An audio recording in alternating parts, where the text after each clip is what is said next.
출애굽기 5장 22절부터 6장 8절까지입니다. 출애굽기 5장 22절부터 6장 8절까지 우리 다 함께 읽도록 하겠습니다. 시작. 모세가 여호와께 돌아와서 아뢰되 주여 어찌하여 이 백성이 학대를 당하게 하셨나이까? 어찌하여 나를 보내셨나이까? 내가 바로에게 들어가서 주의 이름으로 말한 후로부터 그가 이 백성을 더 학대하며 주께서도 주의 백성을 구원하지 아니하시나이다. 여호와께서 모세에게 이르시되 이제 내가 바로에게 하는 일을 내가 보리라. 강한 손으로 말미암아 바로가 그들을 보내리라. 강한 손으로 말미암아 바로가 그들을 그의 땅에서 쫓아내리라. 하나님이 모세에게 말씀하여 이르시되 나는 여호와니라. 내가 아브라함과 이삭과 야곱에게 전능의 하나님으로 나타났으나 나의 이름을 여호와로는 그들에게 알리지 아니하였고 가나안 땅 곧 그들이 거류하는 땅을 그들에게 주기로 그들과 언약하였더니 이제 애굽 사람이 종으로 삼은 이스라엘 자손의 신음소리를 내가 듣고 나의 언약을 기억하노라. 그러므로 이스라엘 자손에게 말하기를 나는 여호와라. 내가 애굽 사람의 무거운 짐 밑에서 너희를 빼내며 그들의 노역에서 너희를 건지며 편팔과 여러 큰 심판들로서 너희를 속량하여 너희를 내 백성으로 삼고 나는 너희의 하나님이 되리니 나는 애굽 사람의 무거운 짐 밑에서 너희를 빼낸 너희의 하나님 여호와인 줄을 너희가 알지라. 내가 아브라함과 이삭과 야곱에게 주기로 맹세한 땅으로 너희를 인도하고 그 땅을 너희에게 주어 기업을 삼게 하리라. 나는 여호와라 하셨다 하라. 아멘. 예, 오늘은 본문을 중심으로 해서 고난을 극복하는 방법이란 제목으로 하나님 말씀을 나누기를 원합니다.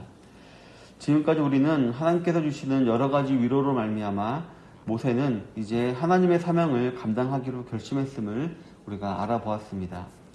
그래서 모세는 하나님의 말씀에 순종하려는 마음을 먼저 장인이었던 이드로에게 알렸고 또 애굽으로 출발할 때에는 하나님의 지팡이를 들고 출발함으로 말미암아 앞으로는 하나님만 의지하겠다라는 믿음도 굳건히 하였습니다.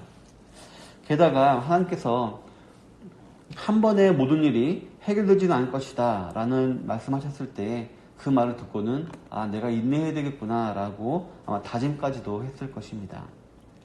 그래서 이제 애굽에 도착한 모세는 자신의 형 아론과 이스라엘의 여러 장로들을 찾아갔습니다. 그리고 이스라엘 백성들을 모으곤 하나님께서 자신에게 하신 말씀을 그대로 전하였고 자신의 지팡이로 모든 이적을 다 행했습니다. 그러자 이스라엘 백성들은 드디어 하나님께서 자신들의 고난을 그치게 해주시려는 것보다라는 생각에 감사한 마음으로 하나님께 머리를 숙여 경배했다라고 했습니다. 이처럼 이스라엘 장로들과 백성들의 마음을 얻은 모세는 정말 기세등등하여서 형 아론과 함께 애굽의 왕인 바로를 찾아갔습니다. 찾아가서 똑같이 하나님 말씀을 전하였습니다. 즉, 내 백성을 보내라. 그들이 광야에서 내 앞에 절기를 지킬 것이니라 라는 하나님 말씀을 바로에게 그대로 전했던 것이었습니다. 그러나 바로 왕은 그 말을 듣지 않았습니다. 먼저 말로만은 거부하고 그 다음에는 괘씸죄를 적용했습니다. 그래서 힘든 일을 하고 있는 이스라엘 백성들을 더 힘들게 만들어 버린 것이었습니다. 그 당시 이스라엘 백성들은 대규모 건축 공사에 동원이 되고 있었는데요. 그 건축을 하려면 당연히 필요한 것이 벽돌입니다. 그리고 벽돌을 만들 때에는 그 짚을 싸서 이제 벽돌을 만들곤 했었는데 그 필요한 짚의 공급을 중단하고서는 이제 너희들이 직접 구해서 벽돌을 구워라 라고 이렇게 명령했던 것이었습니다. 하지만 그럼에도 불구하고 너희들은 하루에 만들어야 될 벽돌의 양은 동일하다라고 말했습니다. 그러자 너무 힘든 이스라엘 백성들은 자신들을 관리하는 회장들에게 짚을 공급해주지 않고 우리가 직접 구해서 하라는 것은 너무 억지다, 너무 불가능한 일이다 라고 말을 하며 불평을 하였습니다. 하지만 이때 오히려 이 패장들은 너희들이 하나님께 제사를 드릴 시간은 있으면서 벽돌을 만들 시간은 없다라고 게으름을 피우는구나 라고 말하면서 이제는 아예 집 없이 그냥 벽돌을 만들어라 라고 더 힘들게 일을 시켰습니다. 그러자 이제 이스라엘 백성들은 화가 났습니다. 화가 나서 모세와 아론을 찾아와 그들을 죽이려고 했습니다. 너희들 때문에 괜히 긁어부처럼 만들어서 우리만 더 힘들게 되었다라는 것이었습니다. 이런 일을 당하자 아마 모세는 이제 드디어 자신에게 해결 불가능해 보이는 일이 다가온 것으로 느꼈을 것입니다. 그렇다면 이렇게 어려운 일이 다가왔을 때 모세는 이러한 고난을 어떻게 극복했을까요? 첫 번째로는 문제의 핵심을 정확히 바라봄으로 극복을 했습니다. 방금 읽었던 5장 22절에 보면 모세가 여호와께 돌아와 아뢰되 주여 어찌하여 이 백성이 학대를 당하게 하셨나이까 어찌하여 나를 보내셨나이까 라고 기록을 하고 있습니다. 하나님 말씀에 순종하는 마음으로 애굽에 와서 장로들과 백성들을 만나 하나님 말씀을 전하였을 때 이제 모세는 그들의 지지를 얻게 되었고 그때 모세는 참 기뻤을 것입니다. 하지만 바로에게 가자마자 곧바로 자신의 말은 거부를 당하고 오히려 자신 때문에 이스라엘 백성들은 더 많은 고통을 당하게 되자 아마 모세는 그 사실로 인하여서 자괴감이 들고 또 하나님을 원망했을지도 모르겠습니다. 하지만 성도 여러분, 우리가 지난 시간에 알아보았듯이 하나님께서는 모세에게 네가 가서 나의 말을 전하고 기적을 베풀더라도 처음에는 애굽 왕 바로가 너의 요구를 거부할 것이다 라고 분명히 말씀하셨었습니다. 그리고 바로 왕의 장자가 죽은 이후에야 너의 말을 듣고 이스라엘 백성들을 풀어줄 것이다 라고도 이미 말씀하셨습니다. 따라서 지금 모세가 당하고 있는 이러한 고난과 어려움은 모세가 잘못해서 그 벌로 인해서 주어진 것이 아니라 또 예상치 못했던 것이 아니라 바로 하나님께서 주신 사명을 이루기 위해 반드시 거쳐야 될 통과 의례에 불과했다라는 것이었습니다. 즉 모세는 이러한 고난에 실망하거나 낭망하기보다는 올 것이 왔구나. 하나님 말씀하신 고난이 이거구나 라는 것을 알고 더욱더 하나님을 의지하며 순종의 길로 나아가야 했던 것이었습니다.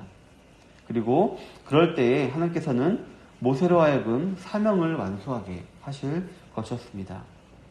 따라서 이것이 바로 모세가 바라보아야 될 문제의 핵심이었습니다. 바로 환경을 바라보는 것이 아니라 그 모세에게 주어진 사명을 바라보는 것이 더 중요하다는 것입니다. 성도 여러분, 저와 여러분들도 하나님으로부터 받은 직분과 사명이 있다면 하나님을 의지하는 마음을 가지고 순종함으로 그 사명을 잘 감당해 나가야 할 것입니다. 그러나 그 길에는 반드시 고난이 있을 것입니다. 왜냐하면 하나님께서는 자신의 백성들이 쉬운 성공으로 인해 교만해져서 자신을 떠나가기보다는 이 통과 의례와도 같은 어려운 고난들을 통해서 하나님을 의지하는 방법을 배우고 그로 인해 매사에 하나님을 의지하는 백성들로 세워지게 되시기를 원하시기 때문입니다. 그리고 이러한 모든 과정들은 우리에게 직분과 사명을 주신 하나님을 의지하게 만들 것이고 그때마다 하나님께서는 힘을 주셔서 그 일을 반드시 헤쳐나가게 하실 것이기 때문입니다. 그리고 이런 일을 통해서 매사에 겸손하고 하나님을 사랑하는 사명자로 세워질 것입니다. 만약 이러한 과정이 없다면 그 사람은 이 땅을 살아가면서 만나는 수많은 변수들에 대처하는 지혜와 능력을 이제 가질 수 없게 될 뿐만 아니라 만약에 모든 일이 잘 되기만 한다면 대번에 교만해져서 하나님은 안중에도 없는 그런 교만한 삶을 살아가게 될 것이기 때문입니다. 따라서 성도 여러분, 우리 성도들은 잘 기억해야 할 줄로 믿습니다. 저 여러분들이 자신의 욕심을 따라 행동하는 것이 아니라 하나님의 일을 하다가 생기는 어려움들은 우리가 넘어가야 될 통과 의례일 뿐이다라는 사실을 말입니다. 즉 이러한 고난들은 우리 성도들을 넘어지라고 주신 것이 아니라 넘어가라고 주신 것이다라는 것을 우리가 기억할 수 있는 것이 해야 되는 것입니다. 또한 이러한 고난들을 잘 극복해 나아갈 때에 저와 여러분들은 더욱더 단단하고 견고한 신앙을 소유한 사명자가 되는 것입니다. 이러한 사실을 잘 기억하시면서 다가오는 모든 고난들을 잘 극복해 나아가시는 모든 성도님들이 되시기를 바라겠습니다. 두 번째로 모세는 어떻게 이런 고난을 극복했을까요? 바로 두 번째로 고난 뒤에 올 축복을 바라봄으로써 극복했습니다. 본문 6장 1절에 보면 여호와께서 모세에게 이르시되 이제 내가 바로에게 하는 일을 내가 보리라. 강한 손으로 말미암아 바로가 그들을 보내리라. 강한 손으로 말미암아 바로가 그들을 그의 땅에서 쫓아내리라 라고 했습니다. 이처럼 고난이 다가왔을 때 비록 원망하는 형식으로라도 하나님께 기도를 하자 하나님께서는 모세에게 응답을 하셨습니다. 바로 이제 내가 그 바로에게 더 강하게 역사하여 이스라엘 백성들을 보내게 하겠다라고 말입니다. 자신의 백성들에게 고난을 주었던 당사자를 쉽게 용서하지는 않을 것이고 많은 벌을 주신 후에야 보내겠다. 즉 죄의 값을 충분히 치르게 하겠다라고 말씀하시는 것이었습니다. 성도 여러분, 혹시 비 오는 날에 비행기를 타보신 적이 있으신지 모르겠습니다. 비행기를 타고 점점 위로 올라가서 구름 위로 올라가게 되면 어떤 신기한 광경을 보게 되는데요. 바로 태양이 떠 있는 광경입니다. 지상에는 태양을 가린 구름으로 말미암아 흐리고 비가 오지만 그 위에는 여전히 찬란한 태양이 빛나고 있는 것입니다. 우리 성도들이 하나님의 사명을 감당해 나가는 일은 이 사실과 참으로 비슷합니다. 당장에는 비가 와서 비행기가 못 뜰 것 같고 뜨더라도 사고가 날 것만 같은 고난의 연속이지만 그 고난 너머에는 찬란한 태양, 즉 하나님의 놀라운 축복이 기다리고 있는 것입니다. 그 고난 뒤에 반드시 존재하는 하나님의 축복을 기억할 때에 우리는 쉽지는 않겠지만 하나님의 축복을 끌고 오는 고난들을 잘 넘어갈 수 있게 될 것입니다. 이와 같이 우리가 하나님 사명을 감당할 때에는 고난이 없을 수는 없습니다. 하지만 그 고난을 극복할 때에 분명히 하나님께서는 큰 축복을 예비해 놓고 계십니다. 그리고 이러한 축복은 저와 여러분들이 흔히 생각하는 돈이나 명예나 행복 같은 이 땅의 그런 허접한 것들과는 비교 안 될 영원한 영적인 축복이 될 것입니다. 이러한 사실을 기억하시고 사명을 감당하고자 할 때 다가오는 모든 고난들을 잘 극복해 나아가시는 성도님들이 되시기를 바라겠습니다. 우리 사랑하는 성도 여러분, 본문 6장 7절에 보면 너희를 내 백성으로 삼고 나는 너희의 하나님이 되리니 나는 애굽 사람의 무거운 짐 밑에서 너희를 빼낸 너희의 하나님 여호와인 줄을 너희가 알지라 라고 했습니다. 이제 마지막으로 하나님께서는 이렇게 말씀하고 계십니다. 모세야, 나는 너의 왕이다. 즉 너는 내 백성이다 라고 말입니다. 백성을 버리는 왕이 없듯이 나는 너를 절대로 버리지 않을 것이고 반드시 구원하여서 내가 너의 하나님 여호와인 줄을 반드시 알게 하겠다라고 말씀하고 계신 것입니다. 이처럼 하나님께서는 마지막으로 너희는 내 백성이다라는 사실을 잊지 말아라. 꼭 기억해라 라고 말씀하고 계신 것입니다. 왜냐하면 우리가 원해서 하나님의 백성이 된 것이 아니고 하나님께서 우리를 사랑하셔서 자신의 백성으로 삼아주셨기 때문에 하나님께서는 반드시 우리를 끝까지 신실하게 사랑하시고 인도하시고 보호해 주시고 축복해 주실 것이기 때문입니다.